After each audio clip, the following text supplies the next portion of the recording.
بسم اللہ الرحمن الرحیم۔ السلام علیکم دوستو، سیرت النبی کے سلسلے کی نئی ویڈیو کے ساتھ حاضر ہیں۔ گزشتہ ویڈیو میں ہم نے آپ صلی اللہ علیہ وسلم کی مدینہ منورہ ہجرت کرنے کا مکمل نقشہ بیان کیا تھا۔ آج کی ویڈیو میں ہم مدینہ منورہ میں آپ صلی اللہ علیہ وسلم کی ابتدائی زندگی کے حالات و واقعات کا تذکرہ کریں گے اور ابتدائی غزوات کے بارے میں بھی آپ کو بتائیں گے، جن میں غزوہ بدر قابل ذکر ہے۔ یاد رہے کہ اس دور میں بہت سے احکامات کا اجرا ہوا اور جہاد کا حکم بھی اسی دور میں ہوا تھا۔ یہی وجہ ہے کہ آپ صلی اللہ علیہ وسلم کی زندگی کے اس دور میں غزوات کی ابتدا ہوتی ہے۔ آج کی ویڈیو بھی سیرت کے حوالے سے بہت ہی اہمیت کے حامل ہے، لہذا ویڈیو کو بغیر سکپ کیا آخر تک ضرور دیکھیے۔ دوستو، واقعے کا آغاز کرنے سے پہلے آپ سے درخواست ہے، اگر آپ ہمارے چینل زما وائس کی ویڈیو پہلی بار دیکھ رہے ہیں اور ابھی تک آپ نے ہمارا چینل سبسکرائب نہیں کیا تو ابھی ہمارا چینل سبسکرائب کریں اور ساتھ ہی لگے بیل کے بٹن کو بھی پریس کریں تاکہ آپ کو مستقبل میں ہماری اپلوڈ ہونے والی مزید ویڈیوز کا نوٹیفیکیشن ملتا رہے۔ پیارے دوستو، یاد رہے کہ ہجری کا جو کیلنڈر چلتا ہے وہ آپ صلی اللہ علیہ وسلم کی مدینہ کی ہجرت ہی سے شروع ہوتا ہے، اور آج کی ویڈیو میں ہم ایسے ہی چند اہم واقعات کا تذکرہ کریں گے جو انہی ابتدائی سالوں میں پیش آئے۔ قبلے کی تبدیلی کا حکم آیا۔ مکے سے ہجرت کر کے مدینے آنے کے بعد 16 یا 17 ماہ تک مسلمان بیت المقدس کی طرف رخ کر کے نماز پڑھتے رہے۔ اب حکم آیا کہ خانہ کعبہ یعنی مسجد حرام کی طرف منہ کر کے نماز ادا کی جائے۔ اسی سال رمضان المبارک کے روزے رکھنے اور زکوٰۃ ادا کرنے کے احکام نازل ہوئے۔ پھر عیدین کی نماز اور صدقات فطر ادا کرنے کا حکم آیا۔ اسی سال پہلی عید الفطر اور پہلی عید الاضحیٰ پڑھی گئی۔ اسی سال نبی کریم صلی اللہ علیہ وسلم نے اپنی پیاری بیٹی حضرت فاطمہ الزہرا رضی اللہ تعالی عنہا کی شادی سیدنا علی رضی اللہ تعالی عنہ سے کی۔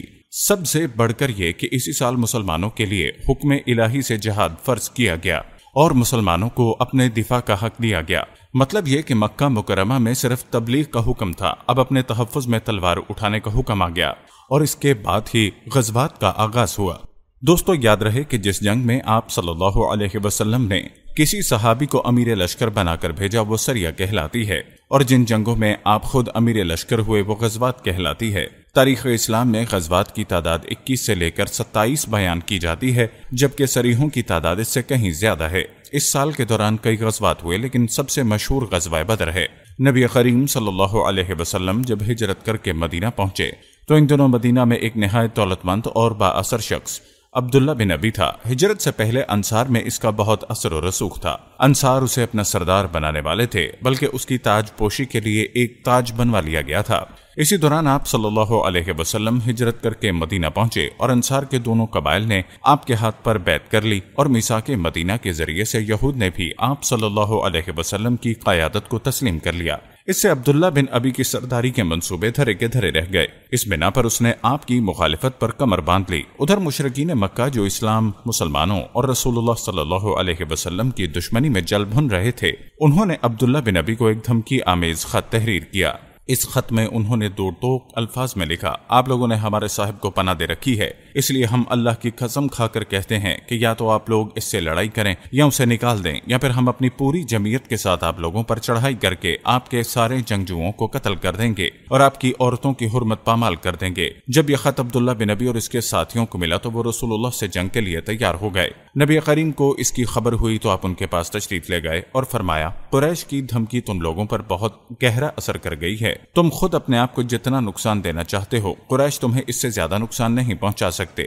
تم اپنے بیٹوں اور بھائیوں سے خود ہی لڑنا چاہتے ہو۔ نبی کریم صلی اللہ علیہ وسلم کی یہ بات سن کر وہ بکھر گئے۔ اس وقت تو عبداللہ بن ابی جنگ کے ارادے سے باز آ گیا، کیونکہ اس کی ساتھی ڈھیلے پڑ گئے۔ یہ بات ان کی سمجھ میں آ گئی، لیکن قریش کے ساتھ اس کے تعلقات خفیہ طور پر قائم رہے، کیونکہ مسلمانوں اور مشرکین کے درمیان شر و فساد کا کوئی بھی موقع وہ ہاتھ سے جانے نہیں دینا چاہتا تھا۔ پھر اس نے اپنے ساتھ یہود کو بھی ملا رکھا تھا تاکہ اس معاملے میں ان سے بھی مدد حاصل کرے، لیکن وہ تو نبی کریم کی حکمت تھی جو رہ رہ کر شر و فساد کی آگ کو بجھا دیتی تھی۔ مسلمانوں کی ہجرت اور مدینے میں ان کی کامیابی سے کفار مکہ بہت تل ملا رہے تھے اور مدینے پر چڑھائی کے بہانے ڈھونڈ رہے تھے۔ رسول اللہ صلی اللہ علیہ وسلم کے بڑھتے ہوئے اقتدار اور اسلام کی اشاعت نے مکے میں ابو جہل اور ابو سفیان کو سخت بے چین کر دیا تھا۔ یہی کیفیت مدینے میں عبداللہ بن ابی کی تھی، جس نے قریش کے حوصلے بڑھائے اور انہیں یقین دہانی کرائی: اگر تم نے مدینے پر دھاوا بولا تو یہودی تمہارا ساتھ دیں گے۔ مسلمان جب سے مدینہ آئے خطرات پڑتے جا رہے تھے اور ان کے سروں پر منڈلا رہے تھے۔ یہی وجہ ہے کہ مسلمانوں نے راتوں کو جاگ جاگ کر مدینے کا پہرا دیا۔ ادھر قریش نے مدینہ کو تباہ و برباد کرنے کا ارادہ کر لیا۔ اس غرض کے لیے انہوں نے کئی قبائل کو اپنا ہم نوا بنا لیا۔ چنانچہ جب نبی کریم صلی اللہ علیہ وسلم کو خبر ہوئی تو آپ نے 2 تدابیر اختیار کی۔ پہلی یہ کہ قریش کی شامی تجارت بند کر دی جائے تاکہ وہ مجبور ہو کر مدینے پر حملے کا ارادہ تک کر دیں۔ دوسری یہ کہ مدینہ کے آس پاس کے قبیلوں سے امن و امان کا معاہدہ کیا جائے تاکہ اگر قریش جنگ مسلط کریں تو انہیں غیر جانبدار رکھا جا سکے، اور جب اللہ تعالیٰ کی طرف سے جہاد اور قتال کی اجازت دی گئی تو رسول اللہ نے کئی سرایہ بھیجے اور غزوات میں حصہ لیا جن کے بارے میں ہر مسلمان کو علم ہونا چاہیے۔ لہٰذا سرایہ اور غزوات کا مختصراً تذکرہ کرتے ہیں، ان کی تفصیل کو آپ نے اسکپ نہیں کرنا۔ یاد رہے کہ اس سلسلے میں پہلا سریہ جو رسول اللہ صلی اللہ علیہ وسلم نے بھیجا وہ سریہ سیف البحر کہلاتا ہے۔ اسے آپ نے رمضان 1 ہجری پر مطابق مارچ 623 عیسوی میں بھیجا اور اپنے چچا سیدنا حمزہ بن عبد المطلب کو اس سریہ کا امیر بنایا اور 30 مہاجرین کو ان کے زیر کمان شام سے آنے والے ایک قریشی قافلے کا پتہ لگانے کے لیے بھیجا۔ اس قافلے میں 300 آدمی تھے جن میں ابو جہل بھی تھا۔ مسلمان ایس کی طرف سے ساحل سمندر کے پاس پہنچے اور قافلے کا سامنا ہو گیا۔ دونوں فریق جنگ کے لیے سفارہ ہو گئے۔ قریب تھا کہ جنگ ہو جاتی، لیکن قبیلہ جہینہ کے سردار نے بیچ بھراؤ کرا دیا یا دونوں فریقین واپس چلے گئے۔ یہ اسلامی تاریخ کا پہلا سریہ اور پہلا فوجی عمل تھا۔ اس کا جھنڈا سفید تھا اور یہ اسلامی تاریخ کا پہلا جھنڈا تھا۔ اس کے بعد پے در پے سریہ روانہ کیے گئے۔ چنانچہ شوال 1 ہجری میں سیدنا عبیدہ بن حارث رضی اللہ تعالیٰ عنہ کو 60 مہاجرین کے ساتھ بطن الرابق کی وادی میں بھیجا گیا۔ وہاں ابو سفیان سے سامنا ہوا جو 200 آدمیوں کے ساتھ تھا۔ دونوں طرف سے تیر چلے لیکن جنگ نہ ہوئی۔ پھر ذیقعد 1 ہجری میں سیدنا سعد بن ابی وقاص کو بھی مہاجرین کے ساتھ خراد کی طرف بھیجا گیا جو کہ کوفہ کے ایک مقام ہے، لیکن ان کا کسی سے سامنا نہ ہوا۔ اس کے بعد 2 ہجری میں 70 مہاجرین کے ساتھ رسول اللہ صلی اللہ علیہ وسلم خود نکلے۔ مہم کا مقصد قریش کے ایک قافلے کی راہ روکنا تھا، لیکن کسی سے سامنا نہ ہوا۔ یہ پہلی مہم تھی جس میں رسول اللہ صلی اللہ علیہ وسلم خود نکلے۔